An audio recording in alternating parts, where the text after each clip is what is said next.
Now, pregnancy is full of magical symptoms, most often feeling that baby move. But I'm here to tell you that sometimes in the third trimester, symptoms start to take a dark turn where you're like, is that okay?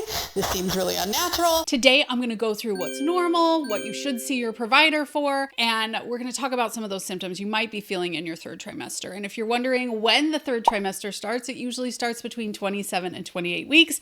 And that's a great time to start doing your kick counts. If you've never heard of kick counts or you have no idea how to do them, I actually have a cheat sheet that I'll link to down below. But in my 20 years of labor and delivery, I feel like most people don't take fetal movement seriously enough. I'm a huge fan of kick counts. Studies have shown that it can decrease stillbirths by 33%. That's right. That's 1 in 3 stillbirths that could be saved by doing kick counts correctly.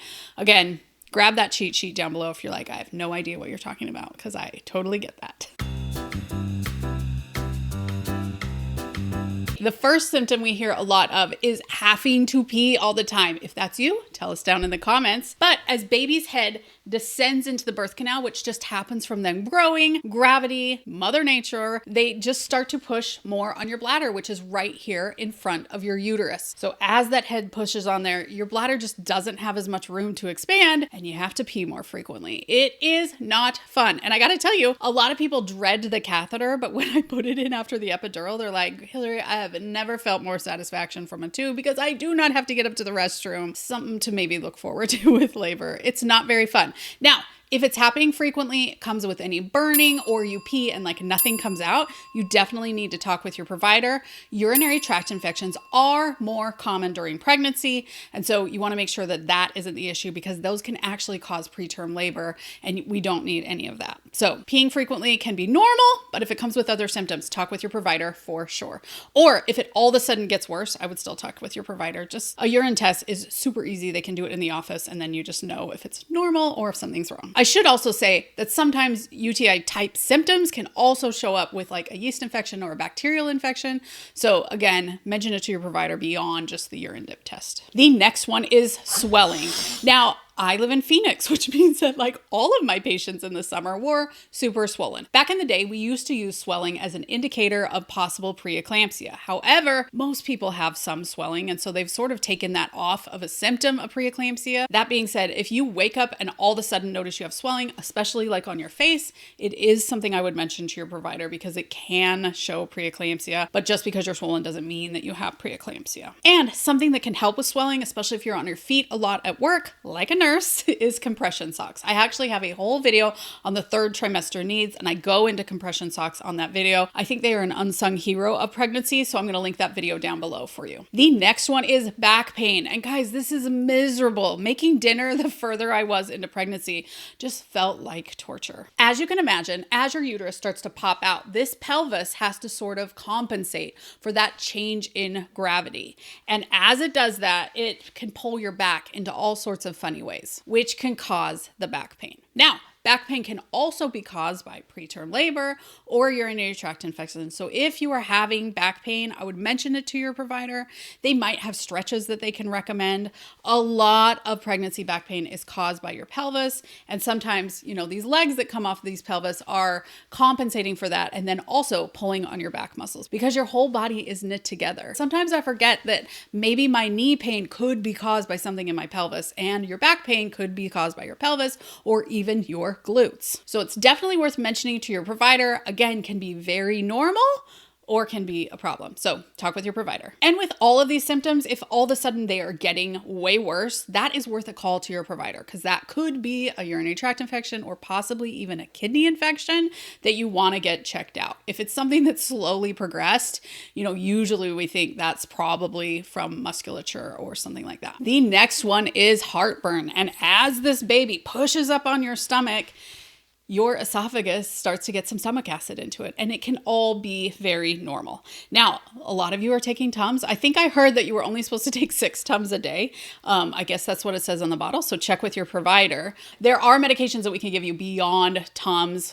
There is something that we gave patients in the hospital. It was like a cocktail that gave them so much relief. It tastes super gross, so you're going to want to try and avoid it if you can.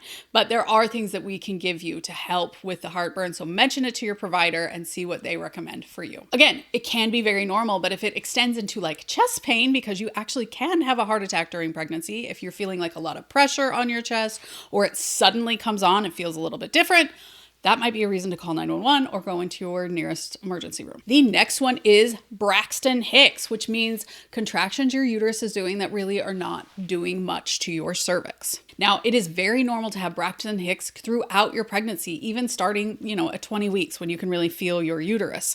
Having one now and then is just your uterus practicing, your uterus being a little bit ornery. As you get later into pregnancy, you'll notice that you might have a contraction every time you sit up.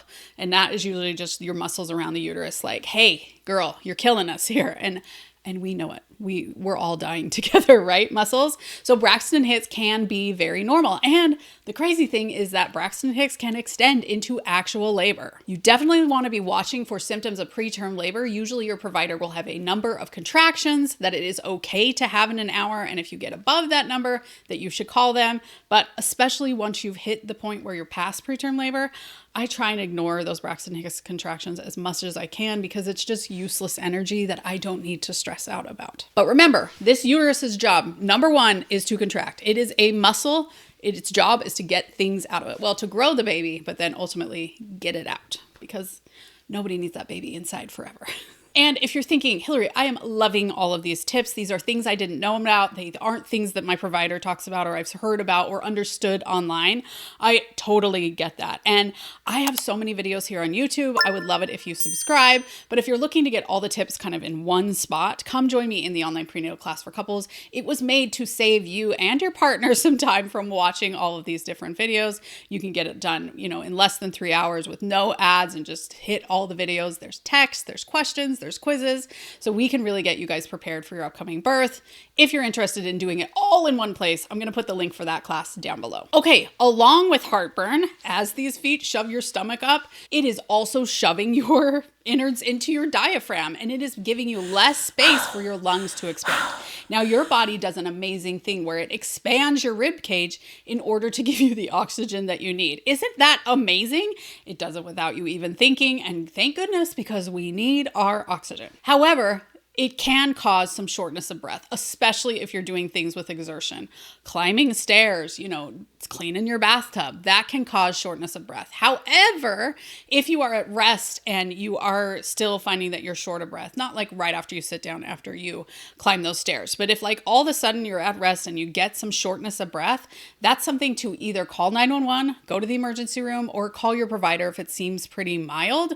But shortness of breath is definitely a symptom that we want to watch out for during pregnancy. It can be an issue with your heart or with your lungs. Again, these are very rare, but I want you guys to know the symptoms that you're going to watch out for. And in fact, in postpartum, these types of symptoms, including shortness of breath, are also important to watch out for and can be even worse to watch out for because you've also got a baby. So in Postpartum Care Made Easy, I have a whole list of signs that you should watch out for postpartum. And honestly, most of those you should watch out for during pregnancy. It's a completely free thing that I offer. I'm going to link it down below for you guys so that you know these problem signs to go into the hospital for postpartum. But again, a lot of them extend to pregnancy as well. The last one is fatigue. My gosh, you guys, we got to give ourselves credit that we are literally growing another human inside our bodies. And as you can imagine, that takes a lot of effort for our body, in addition to doing all of our regular things, maybe going to work, just keeping up a household.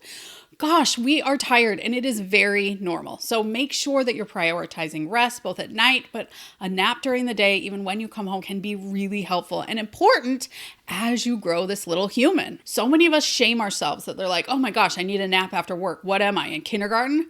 Not the case. You're growing a human. Your body needs that extra rest because it's its time to help your body repair and to put more effort into this baby. So make sure that you're getting the rest that you need. There are some people who believe that an overwhelming sense of fatigue happens right before you go into labor. I actually have a whole post on my website about it. I'm going to link it down below. But I've always been like, how do you know that from just the general overwhelming sense of fatigue that I have all the time during my pregnancy, right? I don't know. Now, those are the symptoms that you're going to experience in your third trimester, but I actually have a whole video on the checklists for your third trimester.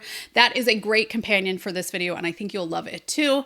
Thanks for joining us here on The Pregnancy Nurse, where we get you prepared, not scared, for your upcoming hospital birth.